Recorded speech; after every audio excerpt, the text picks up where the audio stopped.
Well, hello everybody, welcome back to the channel. Thanks for joining my video today. Just out for a ride. I'm gonna cover like 3 topics today if you want to stick around.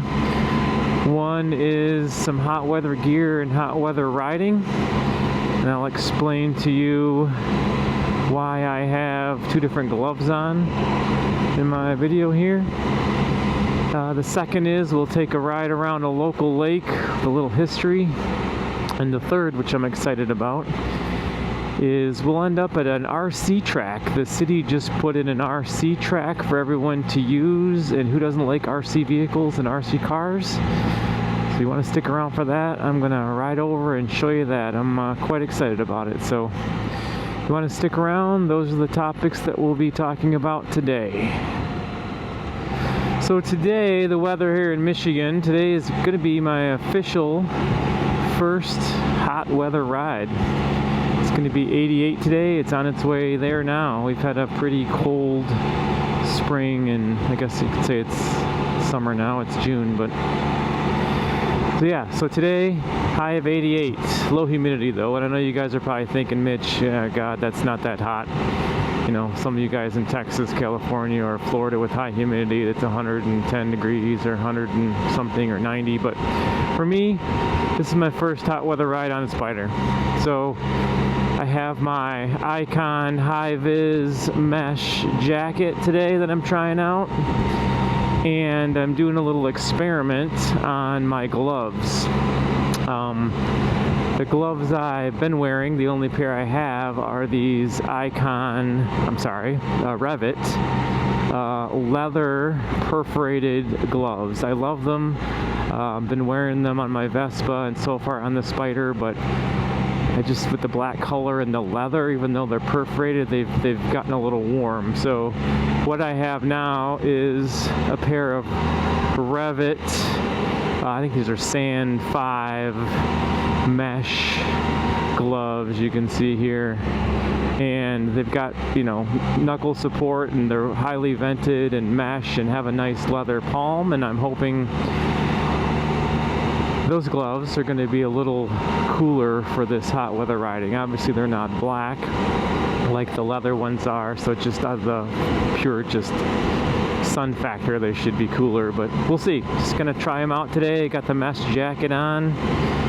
Just gonna go for a ride and evaluate how this stuff is working. I also ordered a Bond armored shirt, the Bond armor shirts they have that are vented and mesh with the armor in them. So I'm going to try that sometimes, I guess, when I don't want to wear a jacket, so to speak. You can just kind of wear that armored shirt. So anyway, just going to compare that. I don't have that right now, but that's coming soon. So kind of want to know from you guys, what are your suggestions for hot weather gear, and how are you coping with the heat?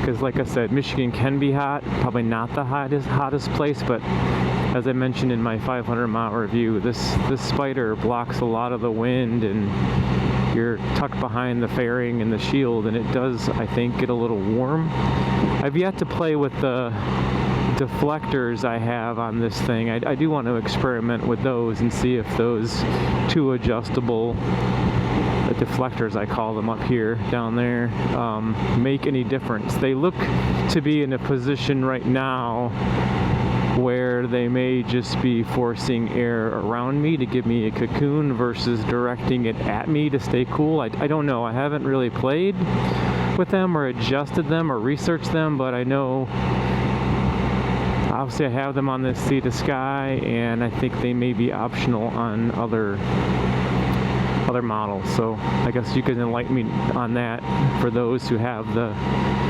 deflectors.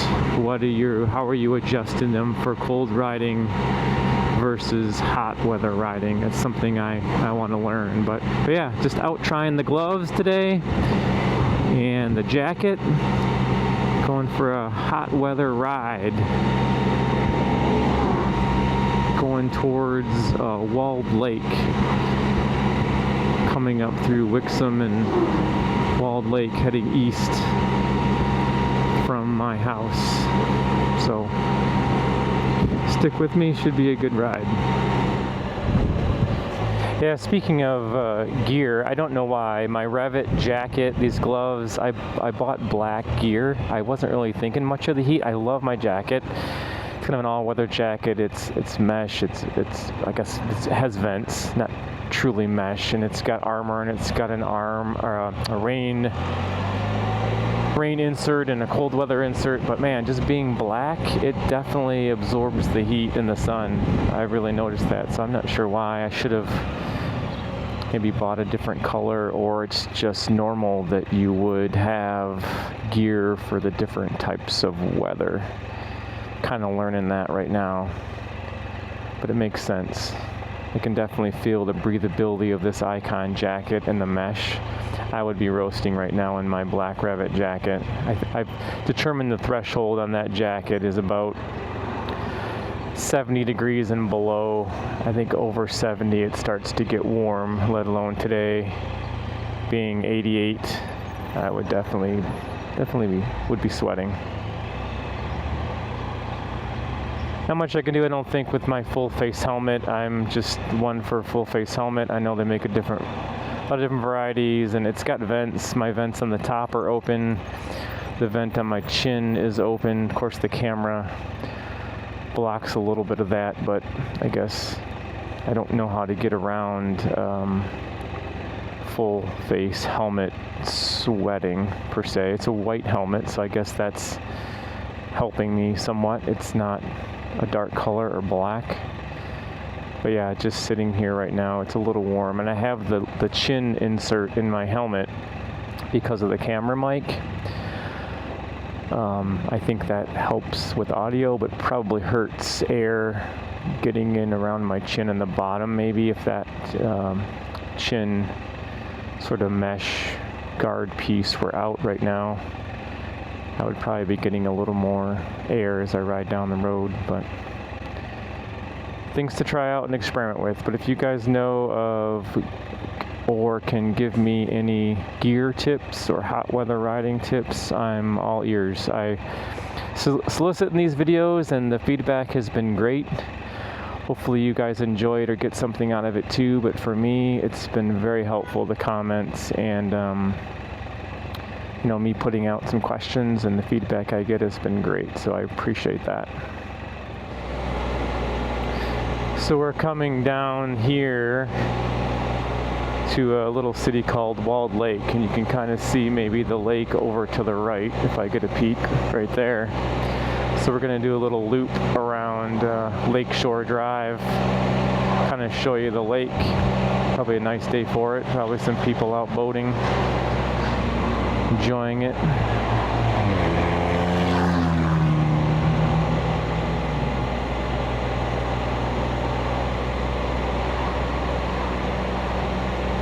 There's the lake. It's like a little downtown area. There's two beaches on this lake.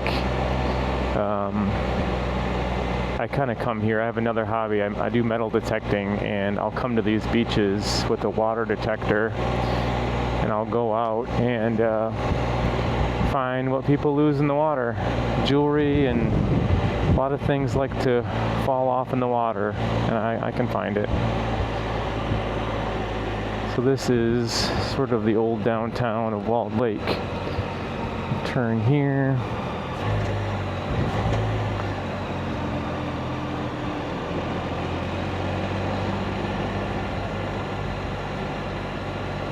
It's going to be a public beach up to the right here. Nice little place to go. There's some restaurants in the water. Nice day for that. Oh yeah. Folks sitting here by the beach. Oh, there are some people at the beach. Check that out. There are people in the water. It's the 3rd of June here in Michigan. First real hot day, and people are taking advantage of the beach, as they should be. So this is Lakeshore Drive. 25 miles an hour through here. A lot of nice houses.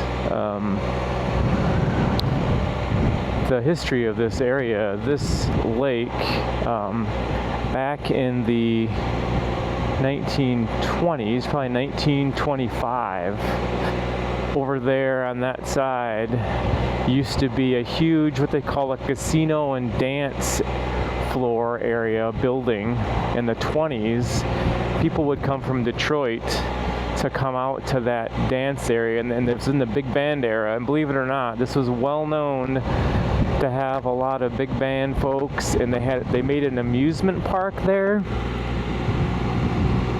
So you can imagine in the 20s there was an amusement park, there was roller coasters off over there, there was a casino dance hall, and this lake was crowded. Everybody would come from Detroit, come out here and enjoy it. They had huge water slides into the lake. It was shallow. They had a pier that went out there.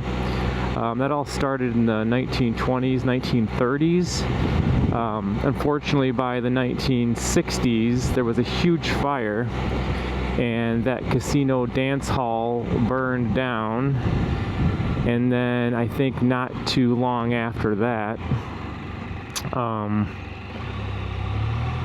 the amusement park kind of ran its course, and that got torn down. But as a result, interesting fact, back then they hadn't really figured out like a proper sewer system, and with all those people coming out to that amusement park and dance hall and using the water, and there was no septics here. Fortunately, this lake got really polluted, and it took years for them to rectify that, figure it out, put in septics. I don't know how they cleaned this whole lake, but it took decades for this lake to come back to make it a nice habitable lake, that it wasn't so polluted with just human septic waste. So we'll go up around this area. There's a park and there's a marker which shows sort of where that old casino amusement park is. I just thought that was interesting. I've lived here 25 years, and like 5 years ago, because I was doing some research on my metal detecting at that beach over there, found out that there was that old amusement park. So it was interesting. No traces of it now, but just some interesting history for this area. A lot of nice homes that went in here and replaced all the little cabins that were here.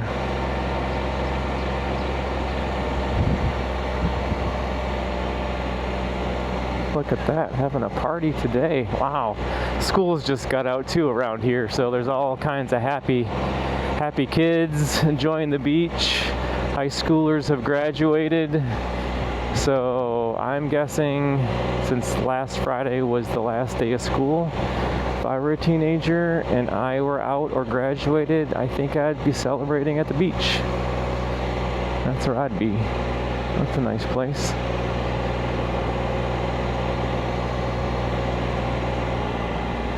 I have to say, at low speeds, I'm really not noticing the difference in these gloves at the moment.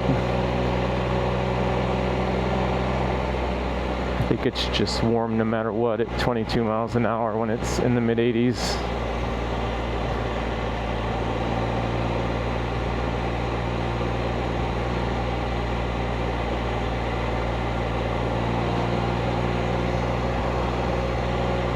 Nice day to ride around the lake.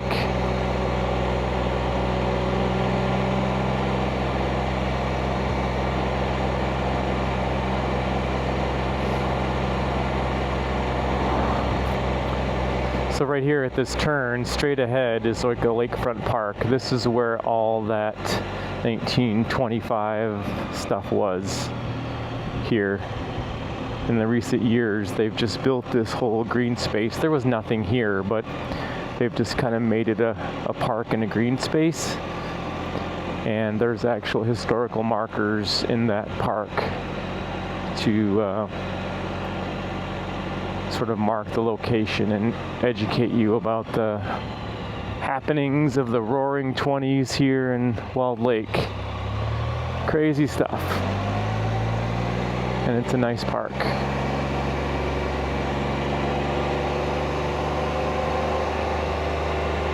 We'll go up here and keep going down this road around the lake, and then we'll head over to the RC track.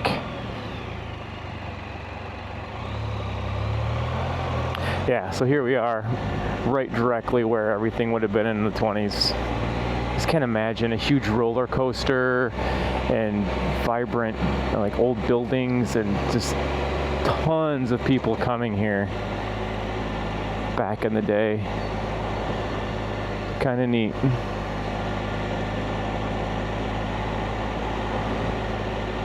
And up here on the right, there's another beach. I found some morsels of gold here the last couple of years. I was unable to return it, unfortunately, and find who lost it, but fun times with the metal detector in the water.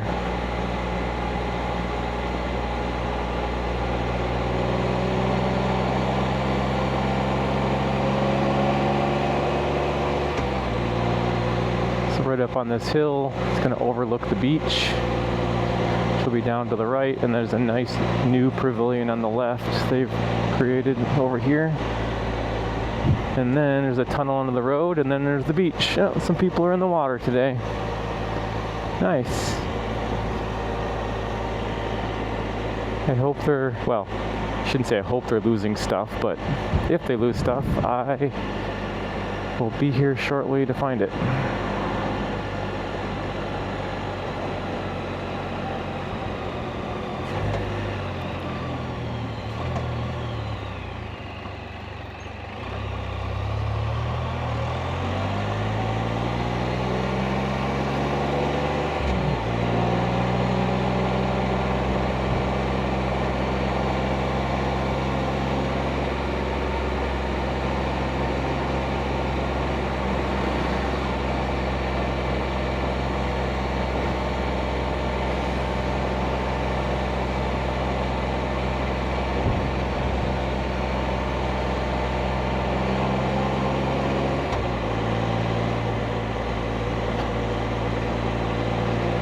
Pretty much went around most of this lake. We started all the way over there on that side.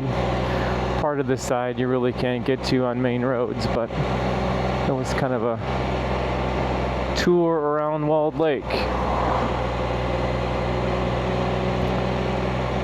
So as we leave this area and get away from the lake views, I'll take you over to the RC track.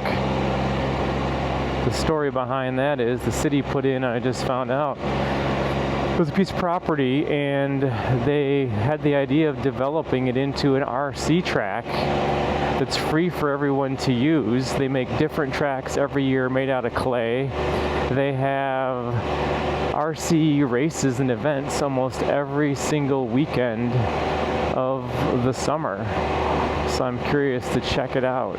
I do have a few RC cars, and I may go over there and use it, so I figured I would go check it out for myself and take you guys with me. So let's head over. Next stop, I will show you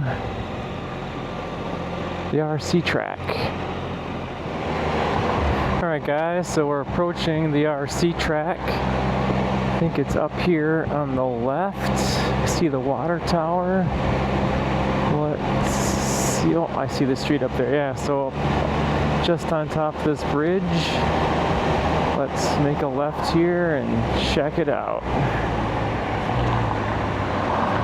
See if there's anybody down here today.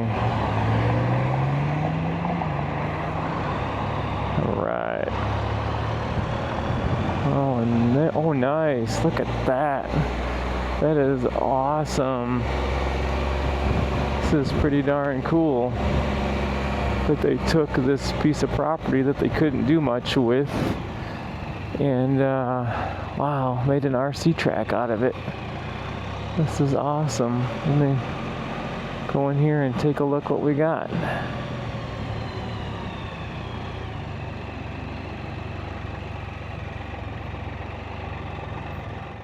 Let's go up here and take a look. Let's see what we can see. Welcome to Novi RC Park. Nice. Oh, there's somebody out here. Somebody out here ripping around. This is pretty cool. Oh, got a guy running his car. Awesome. This is pretty sweet. Look at this, guys. Free to use. Wow, this is cool. Gonna have to bring my car out here. Give it a shot. Cool.